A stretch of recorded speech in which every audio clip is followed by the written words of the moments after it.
is the author. This book took kink and BDSM to a clinical level, which for me, I think is so important because a lot of the work that I've been doing and the information, the research, and all these other things has been around sensuality and BDSM and kink and everything like that, and how that can truly help, especially women, gain their power back in a safe environment. Let me be very clear: safe, controlled environment. This book, hands down, I felt painted a beautiful picture of what that can look like for someone who needs to have that controlled environment and uses kink or BDSM to help them to gain control back of their life in a controlled environment. Now, what made this book really interesting is because the person was the woman who was the dominant and the sub was the man. And so, and he was an older man and she was a younger woman. I think there's like a 12-year age gap between the two. So this book starts out with an author, and thank you, appreciate you, love. This author is someone who had a very terrible accident happen when he was at a book signing, a very big book signing, and his body, his brain, went haywire. And because of that, as all things, he had a viral moment, and people started to make assumptions about him, that he's a drunk, that he's on drugs, nothing about maybe he just had something happen with his body, or maybe he, something happened. And because of that, he's had agoraphobia. So he's been in the house for 5 years straight. The one thing that has kept him going is he's an author, and because he's an author and he is an author who has made a lot of money, and so as an author, as a writer, he could stay home and keep writing and keep making books. But in this story, one of his biggest fans does a, like what I'm doing right now, a live, and she is a doctor, she's training to be a doctor, and she talks about how using his image and using his name, like, this could have been a medical emergency. And because people didn't stop to take a moment and to be like, maybe he's not a drug addict, maybe he's not an alcoholic, maybe this was a medical emergency, and we need to not be laughing at this person because we don't know what happened. And since he's never come forward to say this is what happened, everything is just speculation. And you took this moment where this person was in distress and you made it a viral moment for the wrong reasons. And so it was a real quick snippet. And then she went on talking about mental health and things like that. He saw that and he started to talk to her. Like, he started to watch all her videos, and then he's reached out to her and was just, trying to make a connection, because again, his only connection right now to the outside world is his therapist. That is it.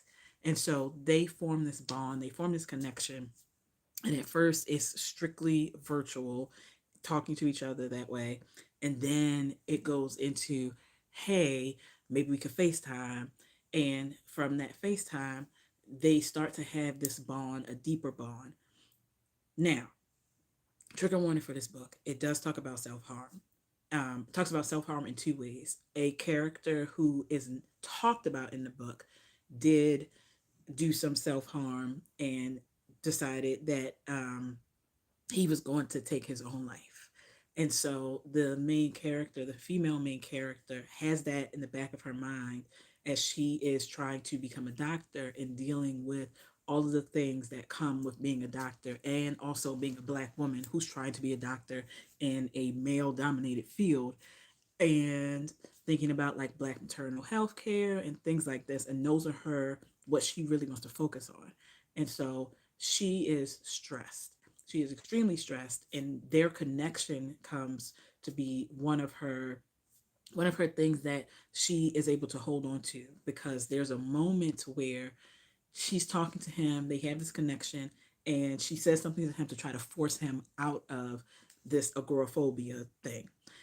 He doesn't like that. And so they break that connection really quickly. And she realizes that she overstepped. And then he doesn't see her for a while. He sends her messages and things like that, but she doesn't connect. And so he's like, something is wrong. Something is very wrong, because usually she's online because she's kind of a social media personality and she's no longer online. I need to do something. Now, remember, he has not been out of the house in 5 years, literally. And he says to himself, I have to go and see her, because she put up a post, and it was a post about her being tired. Now, if you know anything about high functioning Black women, we function at a high level, but depression can still get us, and depression looks different on Black women. Okay.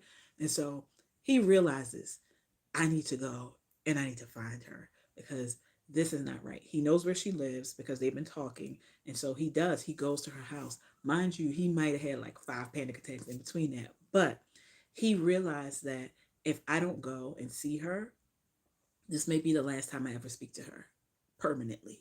And so he does. And without saying that he saved her life, there's this moment that their connection becomes deeper, because she realized that she's actually being seen. Because her friend, who did unfortunately um, harm himself, I don't know what words I can use on YouTube, so I'm trying to like get my language together. She realizes that she was one step away from that. And the guy was like, I didn't hear from you. You scared me. And she said, I scared myself. Full stop. And she said, I wasn't sure what I was going to do, but there was a moment. And she's a whole doctor, or trying to be a doctor, and he realized that. And so for him stepping out and coming to see her, begging her doorman to be like, listen, I haven't been outside in 5 years. This is not something I do. I'm not trying to be a creep. There's something wrong. Please let me up. And the guy was like, okay. Now, two things. One, that is not what you're supposed to do. But I get it. Like, he could have called her and be like, hey, you good? You up? The doorman, not her, not him, but the doorman. He did not. And so by him just being able to go up and knock on her door, violation. That's the first thing. But he did save her life. So I was good with that. That changed their life, changed both of their lives, because it opened him up to realize that, one, she was a safe space for him, and two, he could do hard things. And even though he had a panic attack, nothing was going to happen to him. He could push through, which is what he did. And so from there, their love grows. And then I want to also read y'all. Hold on. Let me go into my notes. Actually, let me show you the cover of this book. All right. This is the cover of the book. It's called Sweet Serenity. And yeah, it's a Glucose Guardians novel. I don't know what that means, but let me see. Okay. Lily, what's his author's name again? Lily Flowers has the most beautiful language. Like, I know she's a poet. I do. I feel like she's a poet, because the way that she writes the love between these characters without saying I love you is very, very magical. And so in this part, let me see what happened. Um, so in this part, they are getting into this BDSM type of relationship where she introduces him to what this is for people who have had trauma. And because he, has not been outside for 5 years, she's like, I would like to try this with you in a controlled space. I think one of her professors had talked about this as a way to help people who've dealt with very deep trauma. And I say this because I went to a program. Shout out to Lizandra, who is a phenomenal boudoir photographer who does erotica as well. And I had a conversation with a guy there named Sir Marvelous, who was in Atlanta, who um, I don't know what his title, what he calls himself, but anyway, and we had a discussion about this because I was like, Black women are the pillars of the Black community, and they also hold up much of the world. Like, just what it is. But specifically, African American women, we do a lot of the heavy lifting and in most of our relationships. And so we had a discussion about how BDSM, in a controlled space, like with someone who you trust, because submission is about trust. You cannot have someone submit to you if they do not trust you. It doesn't work. I was about to say something, but I'm gonna keep it cute. So when I had this conversation with Sir Marvelous, I was like, this would be extremely helpful for Black women because if you can shut your mind off, which is what happened in this book, because he had panic attacks, he was able to shut his mind down because he trusted her. And he knew that if he fell apart, she would be there to catch him. Excuse me, y'all. And so that is something that I talked about with that gentleman, Sir Marvelous, about if Black women, I think more Black women should get into BDSM. I had a whole conversation, it's somewhere on my feed, about Boudoir and kink. And it's so important, I think, if Black women would get into that space and be able to nurture that side of themselves where they can cut their brain off, which allows them to get into their body, which allows them to then be able to process the emotions that are coming up without turning their minds off, without turning off that mind body connection. Like that, I think is so important. And in this book, because yes, this good. I appreciate you, sis. In this book, the when we think about like a dominant and a submissive, a lot of times we think about a masculine presenting person as a dominant and a feminine presenting person as the submissive. But in this book, the roles are reversed. And so she is guiding him in a way that allows him to build trust in his body, build trust with her, but also in a way that allows him to see that he is not broken. Come on. So, let me see what the words are. So when they are in these little moments that they have, they're writing a book together because again, he's an author. And so he says, I want, did he write this? I think he did write this. I want to be held in the same way I hold control, deliberately, not by accident, not because I fell apart and someone caught me. I want to be chosen in my softness, not pitied. Okay? A Black woman wrote that. And I love that because when they go through this moment where they're having a conversation about what this looks like for them, and he says that um, he wants to be held. I want to be held in the same way I hold control. That to me is something that I think so many Black women have to deal with. Is you want to be held in the same way I hold control.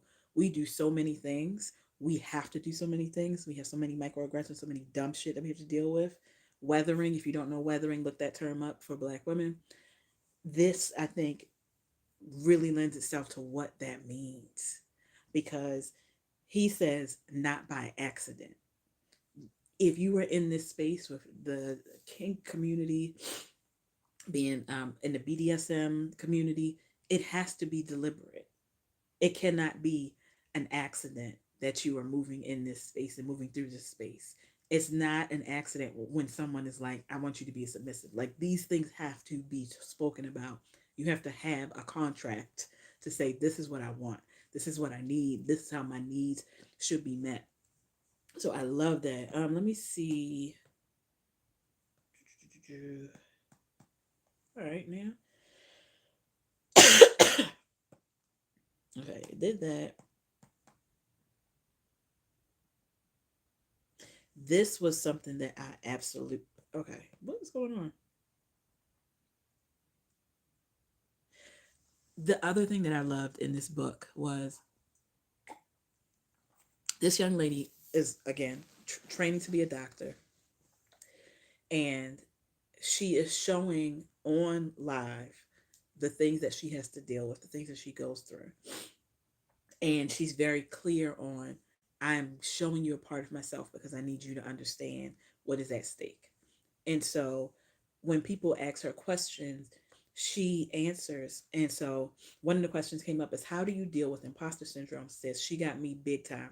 That's a whole other story for another day, because imposter syndrome, it ain't for us. But, and then Serenity, who's the main character, female, says, "Oh, sis, don't let her lie to you. You earned that seat. I've shared this before. I've got a few ways to pull myself back. Do they always work? No. Some days I just cry it out. Survival's a skill too." I had to highlight that. Survival is a skill too.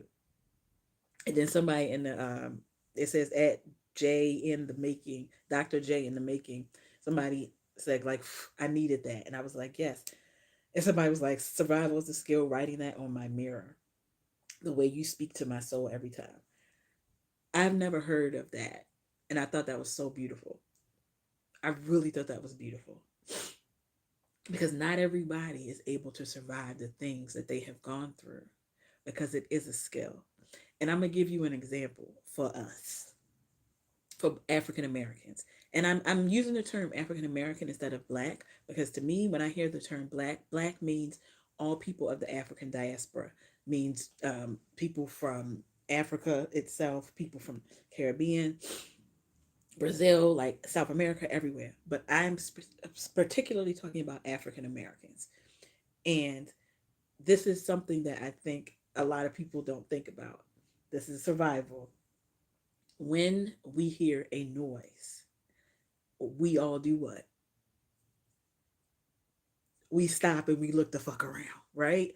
You hear something, you don't know what it is, you stop and you looking around. That is a survival skill. That is a generational survival skill that has still been in our fucking DNA. That is a survival skill, right? Because it has saved us so many times. Say when one person start running, what do? Everybody start running. Survival skills. We ask questions when we stop running. We do. Survival skill. All right. So I thought that was really, really, really good. Um, let me see. Let me see. This is a part that I loved as well. This was after their like first encounter, where she was bringing him to the space of him being a submissive and her being a dom. And this was like, I think, after their first kind of connection.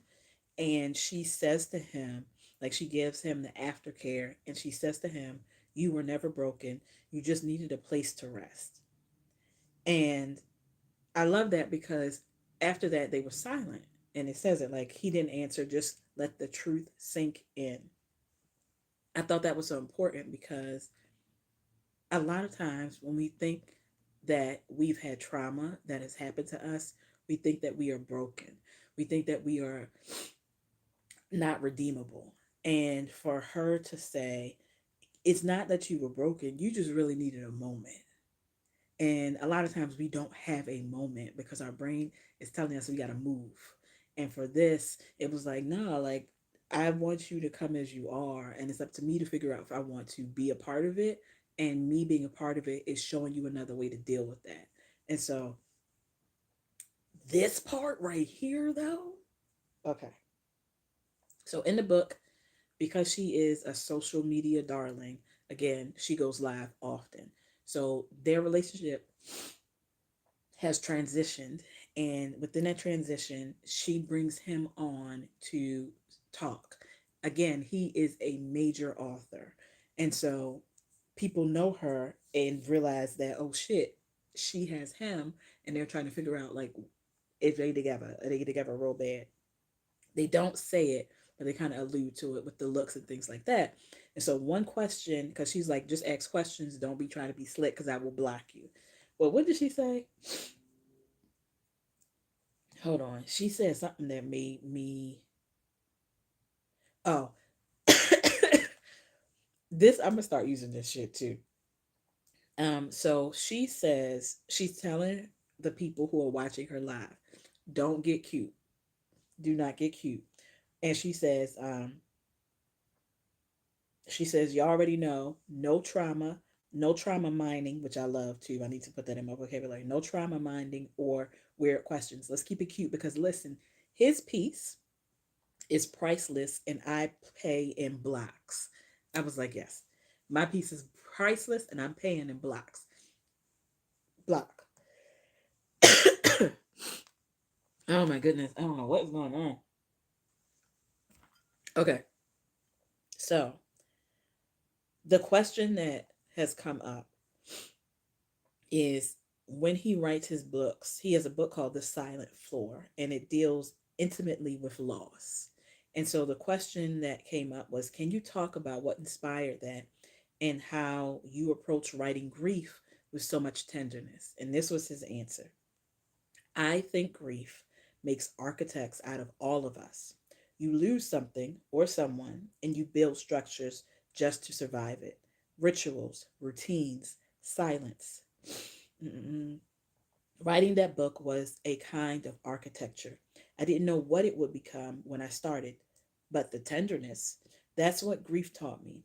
That survival doesn't have to be hard edged. Sometimes the soft things are what keep us going. Lily, Lily is that girl. Lily is that girl. Is that girl. All right, let me see what else. And just the words that they spoke to each other. Because he is an author, again, he has a way with words. So he tells her a few things that were, I think, are beautiful ways to express without saying you love somebody, but to also say it. So he has a whole, I don't know what you call this. He calls her a light keeper. Girl, this book is good. He calls her a light keeper and he has a folder on his laptop just for her. She was doing some editing stuff for him, and because of that, she happened to open the folder. And when she opened the folder called Light Keeper, she saw that he had been writing notes, things, thoughts to her. And he said, I really wasn't sure if I was going to share them with you, but because she had already opened them and read something, um, he realized that, now it's time to share. But he wrote, you are your own galaxy, and I've been lucky enough to orbit it. If that ain't listen. Then he says, you are your own force of gravity. I was just lucky enough to find myself pulled in. Like if you had someone and you said, how can I say I love you without saying those words? You are your own force of gravity. I was just lucky enough to find myself pulled in. You could listen. That's it. Let me see with this. And the other things that I loved in this book as well is yes, he had money because again, he was an author who had probably I don't know how many deals because he has books. But the way he loved her was to make her life easier. Literally. He knew she was stressed. He understood her stress. And so he did everything he could to one, make her life easier. He paid off her loans. He also made her like these muffins that he knew that her grandmother would make for her when she had a hard day. I don't even know if they had family because they never really alluded to it. They did none of that came up. So maybe that was one thing that I found like was kind of weird about the book is that the only friend she talked about was the friend who took his life. And I understand that she was a doctor in training, but it doesn't seem like they had anyone else outside of just them and their therapist. And maybe the people that she worked with at the hospital. That was it. Um, the other thing was when it was her time to shine, there was a moment in the book where she was given an award, he knew that if he was to show up, he was there, but he knew that if he was to come and like be front and center, that it would cause, one, it may cause his body to function incorrectly, and two, he knew that people, because he is a famous author, would probably want him to, be in their face or whatever. And so instead of being front and center, he held back. And it was just the small little things that he did, like the handwritten notes, the which I talked about, I think in a previous video, how when we think of romance, romance is consideration. And he was extremely considerate of her and generous, not just generous in money, but generous in his time, generous in his efforts to make sure that she had the things she needed, knowing that sometimes she would be overwhelmed herself. There was only one instance in the book where they switched roles, and that was when she was like her body was shaking because she was just overwhelmed with everything that had happened that day, and he recognized that. And when he recognized that, he took over. Instead of having her be, the one as the dominant person, he just was like, I got you, I'm gonna fix it, turn your brain off. So listen. And there were some other gems in here. One was something that her mentor said: useful matters more than being impressive. That perfection doesn't save lives, presence does. And which one is this? Oh, their vows, their vows to each other were, so he says to her, so today I don't promise to complete you. I know better. I promise to witness you, to cherish what is already whole, to stand beside you as you keep building your life only you could dream into being. You are not my better half. You are my favorite whole. Hot damn ho. Mm. Cause I hate when people are like, that's my better half. Mm-mm. Why? Mm-mm. Why would somebody be your better half? Why can't you be the best of you?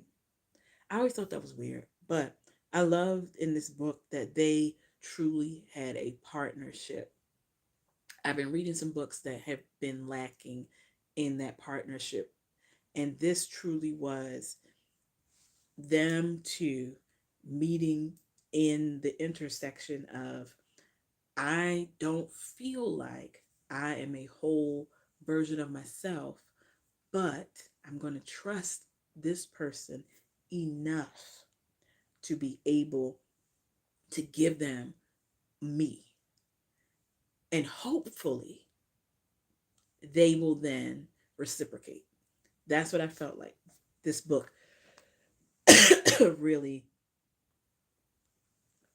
put two and two together. And they talked about it with their therapist as well. And I think that's such a beautiful reflection of what love truly is. Like love that's generational love. And I think they said something about that. Like the way that they treat each other, the way that they care about each other is like generational. And I feel like that. I felt like this book went above and beyond to show what real love, grounded love, ancestral love, platonic, romantic, even communal love, what that looks like in one book, in two people. That was this book. So again, whew, this is, let me go to the cover again. This is Sweet Serenity, a Glucose Guardians novel by Lily S. Flowers. That is the book. I'm going to do a short, like what I usually do on YouTube Shorts, where I talk about the book real quick, and then I'll link this video. But this, I feel like, is one of my best books of 2026. I don't even know how many. Let me see how many books I've read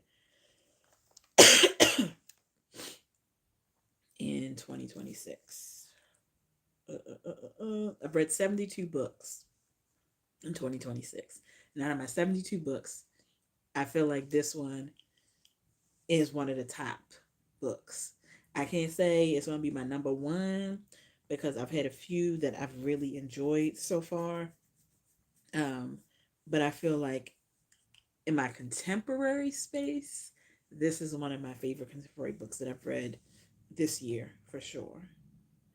I need to actually do a recap for April. Yeah, I need to do a recap for April.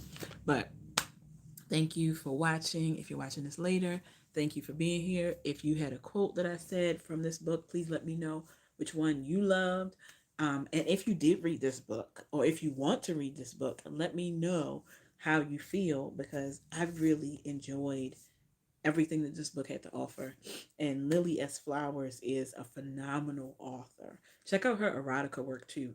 She I think I do have some stuff for her for the Why Choose. So if that's your jam, the Why Choose books, she is your girl for that as well. She gets down. She does get real down with that as well. But thank you for being here. Thank you for watching this whenever you watch it. If you have any questions or if you want to share that you read this book, that you love this book, or any thoughts, maybe you didn't like it, put it down there so I can see it. All right, y'all. Have a good night.